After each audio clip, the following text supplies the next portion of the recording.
Very warm welcome on the YouTube channel of analyst IAS. तो जो ethics committee है वो काफी न्यूज में है। रीजन ये कि एक कैश फॉर क्वेरी केस है जिसमें माना जा रहा है कि ये जो एमपी इन्होंने ब्राइब्स लिए थे in the name of the MPs Mahua Moitra, and committee इनको सामने बुला चुकी है। कई बार कमेटी ने सामने बुलाया लेकिन इन्होंने ये कह दिया कि ये बिजी हैं, आगे शेड्यूल कर देंगे। तो आज का अगर आपने न्यूज़पेपर पढ़ा होगा तो उसमें एथिक्स कमेटी की लास्ट लाइन है कि ये इससे फर्दर एक्सटेंशन नहीं एक्सेप्ट करेंगे और इनको कमेटी के सामने पेश होना ही पड़ेगा। तो this is why it is a news.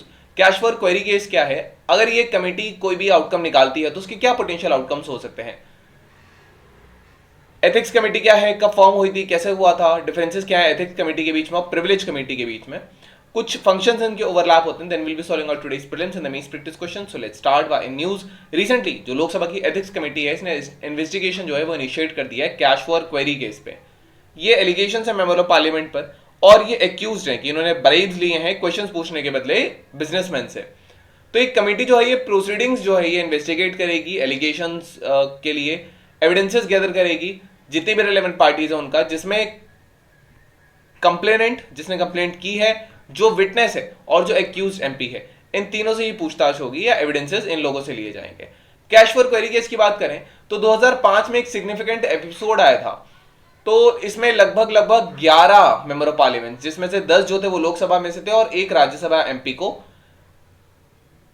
Houses से एक्सपेल कर दिया गया था फॉर दिस केस। तो ये एक्यूज थे कि उन्होंने मनी लिया है क्वेश्चंस रेज करने के लिए पार्लियामेंट में। बंसल कमेटी रिपोर्ट की माने तो लोकसभा ने ये जो एक्शन लिया है ये एक रिपोर्ट है, स्पेशल कमेटी थी जो चंडीगढ़ एमपी पीके बंसल की ने दी है। इन कॉन्ट्रास्ट राज्यसभा का भी ट्रस्टेड होता है ये एथिक्स कमेटी के लिए कि जितने भी इन्वेस्टिगेटिंग मैटर्स होते हैं तो उनको कंप्लाई करना पड़ता है।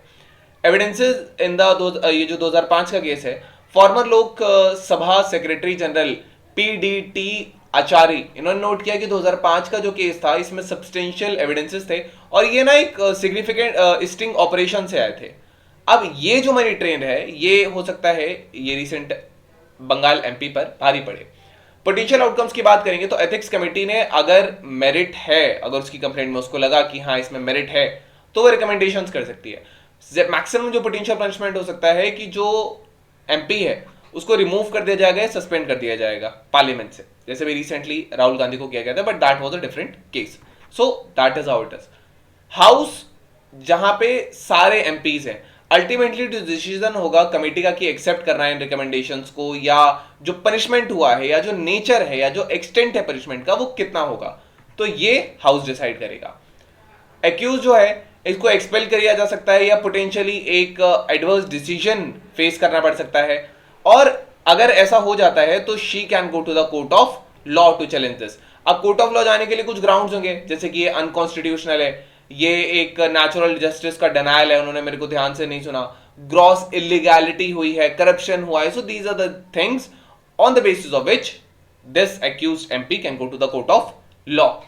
एथिक्स कमेटी जो है, एथिक्स कमेटी पहले कंस्टिट्यूट हुई थी राज्यसभा में 1997 में, लोकसभा में कंस्टिट्यूट हुई है 2005 में, और जो परमानेंट इसको बनाया गया है ये लोकसभा ने बनाया था 2015 में। एथिक्स कमेटी जो लोकसभा में है इसमें 15 मेंबर्स है। Remember the name of the members because prelims इस रिलेटेड क्वेश्चंस आते हैं। एंड एथिक्स कमेटी जो राज्यसभा की है इसमें होते हैं 10 मेंबर। स्पीकर मेंबर जो कमेटी के हैं वो उनको 1 साल के लिए अपॉइंट करता है।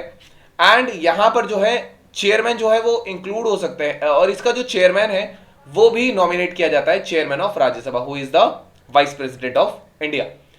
प्राइमरी रोल अगर हम एथिक्स कमेटी का देखेंगे कि ये जो मॉरल और एथिकल कंडक्ट है जितने भी मेंबर्स है पार्लियामेंट का उनको देखती है, मिसकंडक्ट भी बेसिकली एग्जामिन करती है अगर दिया जाए तो। कमेटी के पास अथॉरिटी है कि जो कंप्लेंट्स आती हैं मेंबर ऑफ पार्लियामेंट्स के प्रति तो ये इन पर इसकी अथॉरिटी होती है। It can entertain those complaints by any person whosoever. So इसमें बाकी जो मेंबर्स हैं पार्लियामेंट के वो भी दे सकते हैं। कंप्लेंट जो है उसके साथ उनको एविडेंस भी देना पड़ता है मिसकंडक्ट का, और एक एफिडेविट देना पड़ता है कि ये जो कंप्लेंट है ये फॉल्स नहीं है, ये फ्रीवियोलस नहीं है, ये झूठी नहीं है, ये एकदम सच्ची है। तो बुलाने पर कमेटी के सामने उस एमपी को खुलकर आना पड़ेगा, एनोनिमस नहीं है। तो जैसे ही कंप्लेंट रिसीव करती है कमेटी, कमेटी एक प्राइमरी इंक्वायरी बेसिकली डिटरमाइन करती है जहां पे उसको फर्दर एग्जामिन किया जाता है। कमेटी अगर ये डिसाइड करती है कि ये प्रोसीड करना पड़ेगा तो ये जो मेंबर है उसको एक अपॉर्चुनिटी देती है कि वो आए और आके हमारे सामने बताए ये जो एक्यूज एलिगेशन इनके ऊपर। बट अभी जो रिसेंट एमपी है ये नहीं पहुंच रही है, तो ये केस है। तो कंप्लेंट जब ये एग्जामिन होती है तो कमेटी रिकमेंडेशन देगी, और रिकमेंडेशन देगी स्पीकर जो है लोकसभा के और चेयरमैन जो है राज्यसभा के, बिकॉज यही दोनों लीडर्स हैं इन हाउसेस के। तो इन रिकमेंडेशन पे बेस्ड जो स्पीकर है या फिर जो चेयरमैन है ये अप्रोप्रिएट एक्शंस ले सकते हैं, जैसे वार्निंग इशू कर सकते हैं, एबॉलिश कर सकते हैं, सस्पेंड कर सकते हैं, और एक्सपल्शन भी रिकमेंड कर सकते हैं from the respective house, and the decision would be of the majority. What is the difference between the ethics committee and the privilege committee?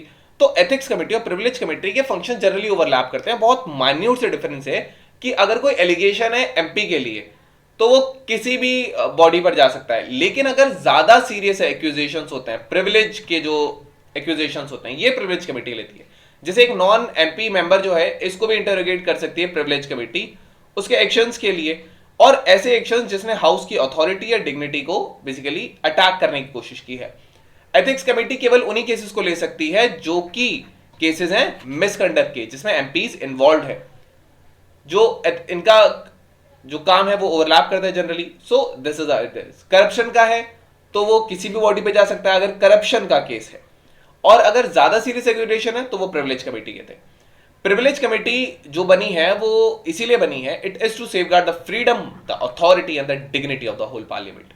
ये जो प्रिविलेजेस हैं ये इंडिविजुअल मेंबर्स बेसिकली एंजॉय करते हैं, as well as house as a whole enjoy करता है। जैसे कुछ केसेस है, जैसे फ्रीडम ऑफ स्पीच है, जैसे कि अरेस्ट नहीं हो सकते। So these are some of the privileges which are enjoyed by the individual members.